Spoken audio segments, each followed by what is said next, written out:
Trên đây là viên đá Beryl mang mã số 6141123229. Viên đá có hình dáng oval, dáng cắt cổ điển, mang lại vẻ đẹp mềm mại, đồng thời giúp viên đá bắt sáng rực rỡ từ mọi góc độ. Sắc trắng chủ đạo, điểm xuyết tông xanh lục nhạt tinh tế, tạo nên hiệu ứng màu sắc thanh nhã và độc đáo. Và trên đây là thông số chi tiết của viên đá.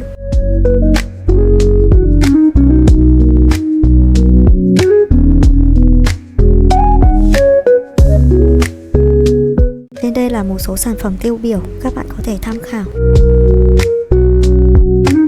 Nằm trong bộ sưu tập những viên đá quý mang phong cách Luxury, viên Beryl Vert xanh là một tác phẩm hội tụ đủ sự tinh tế và khác biệt. Với sắc xanh lục nhạt ẩn hiện trên nền đá trắng trong suốt, viên đá này mang lại cảm giác tươi mới, tràn đầy sức sống như những mầm xanh đầu xuân.